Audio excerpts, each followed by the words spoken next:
दोस्तों, क्या आप लोग भी कभी सोचते हैं कि काश मुझे भी इनकम टैक्स डिपार्टमेंट में एक अच्छी सरकारी नौकरी मिल जाती तो अच्छा होता। और क्या आपने कभी ये सुना है कि इनकम टैक्स इंस्पेक्टर की नौकरी में बहुत ही इज्जत, बहुत ही पावर और बहुत ही शानदार सैलरी होती है। तो अगर ये आप सोचते हैं तो ये वीडियो बिल्कुल आपके लिए ही बना है, क्योंकि आज के इस वीडियो में मैं आपको शुरू से लेकर आखिर तक एक एक चीज़ बहुत ही आसान भाषा में समझाऊंगा।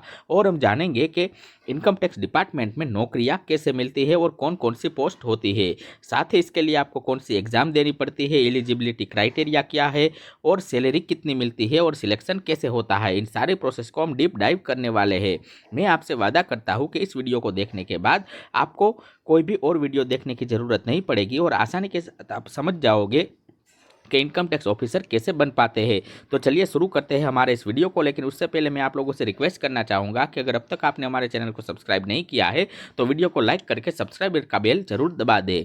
अब बात करते हैं कि इनकम टैक्स डिपार्टमेंट सबसे पहले क्या होता है, इसी को हम समझ लेते हैं, क्योंकि बिना इसे जाने आगे की प्रोसेस हमारे लिए मुश्किल होगी। तो इसको आसान बनाने के लिए पहले हम समझ लेते हैं कि इनकम टैक्स डिपार्टमेंट किसे कहते हैं। तो इनकम टैक्स डिपार्टमेंट भारत सरकार के फाइनेंस मिनिस्ट्री यानी कि वित्त मंत्रालय के अंतर्गत आता है और इसे चलाने वाली मुख्य संस्था का नाम है CBDT यानी कि central board of direct taxes. तो अब सोचिए कि जब भी कोई व्यक्ति नौकरी करता है, कोई बिजनेस करता है या फिर कोई भी कंपनी अगर मुनाफा कमाती है तो उन्हें अपने इनकम पर एक तय हिस्सा सरकार को टैक्स के रूप में देना पड़ता है। और इसी टैक्स को इकट्ठा करने का, उसका हिसाब रखने का और जो लोग टैक्स की चोरी करते हैं उन्हें पकड़ने का काम होता है इनकम टैक्स डिपार्टमेंट का, और ये यही काम करता है।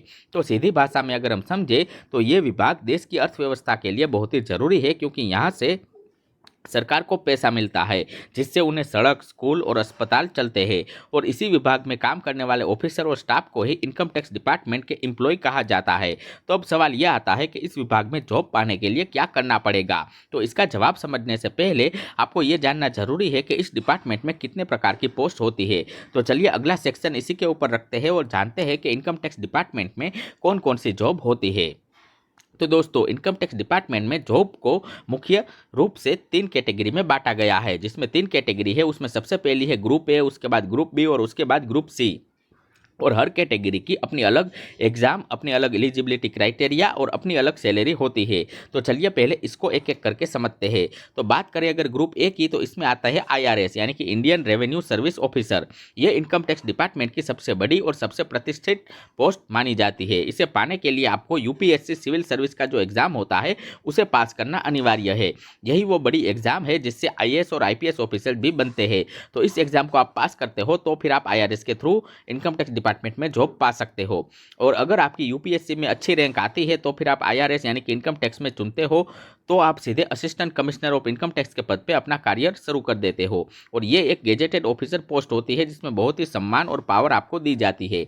उसके बाद आता है ग्रुप बी, जो कि है इनकम टैक्स ऑफिसर, जिसे ITO और इनकम टैक्स इंस्पेक्टर कहा जाता है। ये पोस्ट SSC CGL यानी कि staff selection commission combined graduate level exam के जरिए भरी जाती है। और यह भारत की सबसे लोकप्रिय ग्रेजुएट लेवल सरकारी एग्जाम में से एक है। इसमें आप 2 तरह से पहुंच सकते हो। पहले है कि सीधे आप SSC CGL पास करके इनकम टैक्स इंस्पेक्टर बनते हैं और कुछ सालों की सेवा यानी कि सर्विस के बाद में प्रमोशन से इनकम टैक्स ऑफिसर यानी कि ITO बन सकते हैं। कुछ मामलों में तो ITO का पद सीधा भी भरा जाता है, पर ज़्यादातर में प्रमोशन वाला पद ही होता है। इनकम टैक्स इंस्पेक्टर की पोस्ट बहुत ही डिमांड में रहती है, क्योंकि इसमें फील्ड वर्क भी होता है, ऑफिस वर्क भी होता है और भविष्य में प्रमोशन के बहुत ज़्यादा मौके मिलते हैं। अब बात करते हैं तीसरा ग्रुप, जो कि है ग्रुप सी की, जिसमें आते हैं टैक्स असिस्टेंट, मल्टीटास्किंग स्टाफ और स्टेनोग्राफर। तो ये एंट्री लेवल की पोस्ट होती है जो भी SSC के लिए अलग अलग एग्जाम के द्वारा भरी जाती है। अगर टैक्स असिस्टेंट की बात करें तो ये भी SSC CGL से ही भरी जाती है और मुख्यतः ऑफिस में इसमें डेटा एंट्री का काम करना पड़ता है। दूसरा है मल्टीटास्किंग स्टाफ की, तो ये भी SSC MTS एग्जाम से भरी जाती है और इसमें 10वीं पास लोग भी अप्लाई कर सकते हैं।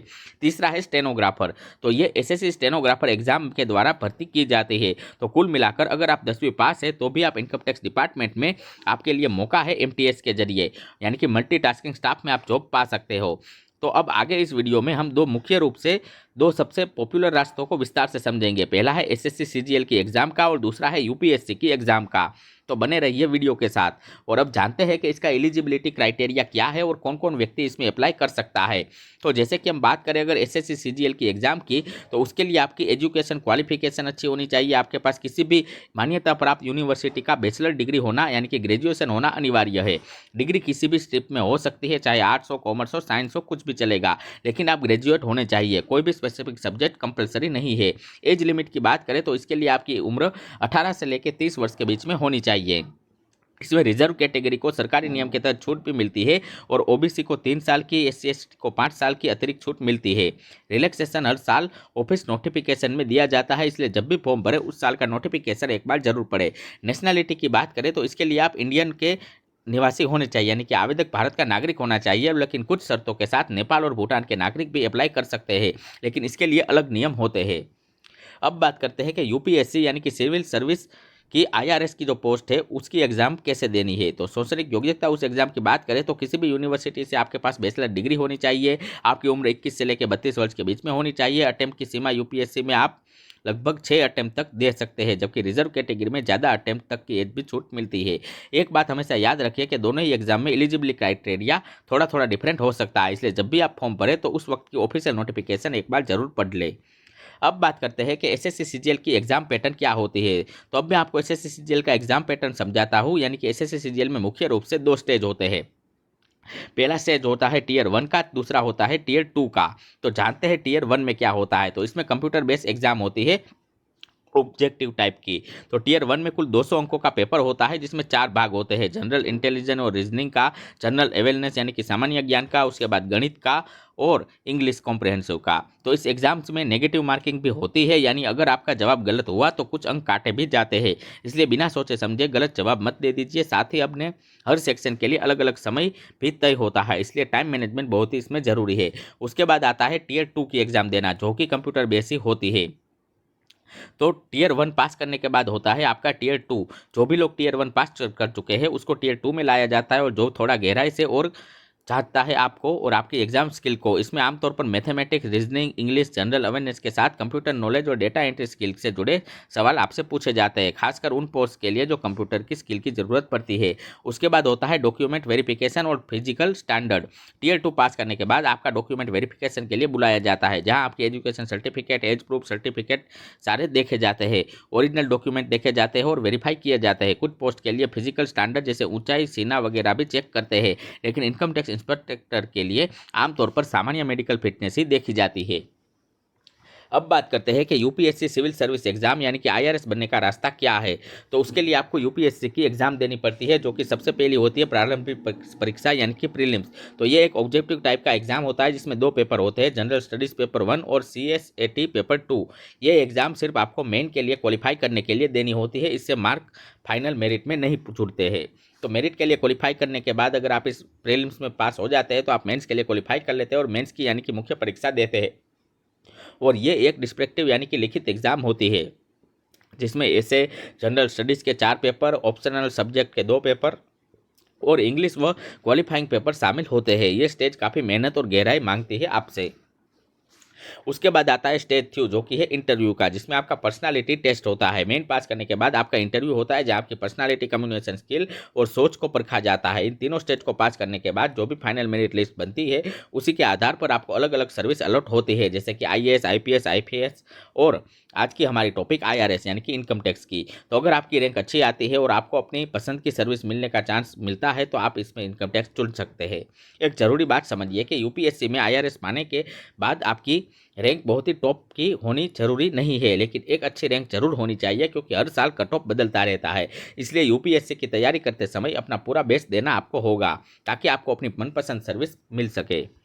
अब बात करते हैं हमारे सबसे इंपॉर्टेंट टॉपिक की, कि इसमें इनकम टैक्स डिपार्टमेंट में सैलरी कितनी मिलती है। तो अगर इनकम टैक्स इंस्पेक्टर की बात करें, अगर आप एसएससी सीजीएल से आए हैं, तो आपको इसमें न्यूनतम सैलरी 44,900 से लेकर 1,42,400 तक मिलती है। इसके साथ आपको डीए, पीए, एचआरए, ट्रांसपोर्ट अलाउंस, ये सारी चीज़ें आपको मिलती है।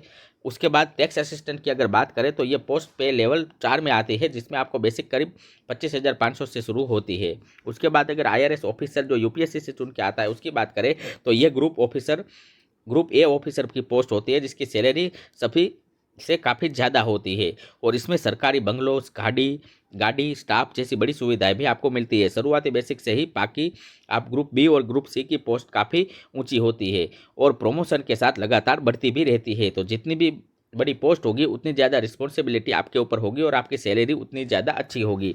अब बात करें जॉब प्रोफाइल की कि काम इसमें क्या करना पड़ता है, तो एक इनकम टैक्स ऑफिसर का काम होता है कि टैक्स असेसमेंट में मदद करना, यानी ये जांचना कि लोग अपनी इनकम सही तरीके से बता रहे हैं या नहीं और उन पर इन्वेस्टिगेशन करना। एक इनकम टैक्स ऑफिसर यानी कि आईटीओ की रिस्पॉन्सिबिलिटी थोड़ी बड़ी हो जाती है। वह असेसमेंट ऑर्डर पास करता है, यानी कि यह तय करता है कि किसी व्यक्ति या किसी कंपनी को कितना टैक्स भरना है और अगर कोई गड़बड़ी मिली तो उसे पेनल्टी भी लगा सकता है। और एक आईआरएस ऑफिसर का काम तो और भी बड़ा होता है, यानी कि वह पूरे डिस्ट्रिक्ट यानी कि रीजनल से टैक्स एडमिनिस्ट्रेशन को हैंडल करता है। वो पॉलिसी डिसीजन में भी भाग लेता है और बड़ी इन्वेस्टिगेशन टर्म को लीड करता है। तो अगर आप ऐसी नौकरी करना चाहते हैं और दिमाग में लगे हुए हैं कि तो आपके साथ फील्ड वर्क भी हो, समाज में योगदान भी रखे, तो इनकम टैक्स डिपार्टमेंट आपके लिए एक बेहतरीन करियर ऑप्शन हो सकता है। तो दोस्तों आज के इस वीडियो में इतना ही। वीडियो में हमने गहराई से समझा कि इनकम टैक्स डिपार्टमेंट में जॉब कैसे मिलती है, डॉक्यूमेंट क्या देने पड़ते हैं, डिपार्टमेंट में क्या काम होता है, कौन कौन सी पोस्ट होती है और इसके लिए आप कैसे पहुंच सकते हो। तो अब सबसे सबसे ज़रूरी बात यह है कि सिर्फ जानकारी होने से कुछ नहीं होता है, बल्कि आपको एक्शन भी लेना पड़ेगा। आज ही तय कर लीजिए कि आपको कौन सा रास्ता चुनना है, एसएससी सीजीएल का या यूपीएससी का, और उसी दिशा की ओर अपनी तैयारी शुरू कर दीजिए। अगर आपको ये वीडियो यूज़फुल लगी हो तो इसे लाइक कर दीजिए और अपने दोस्तों और फैमिली वालों के साथ शेयर जरूर करें। और अगर आपने अब तक चैनल को सब्सक्राइब नहीं किया तो बेल आइकन दबा के इसको सब्सक्राइब कर दीजिए। और अगर आपके मन में कोई भी डाउट है, कोई सवाल है आपका, तो नीचे कमेंट सेक्शन में आप पूछ सकते हो। और दोस्तों अगर अब तक आप हमारे व्हाट्सएप चैनल से नहीं जुड़े हैं तो डिस्क्रिप्शन में दिए गए लिंक पर क्लिक करके हमारे व्हाट्सएप चैनल से ज़रूर जुड़ जाइए।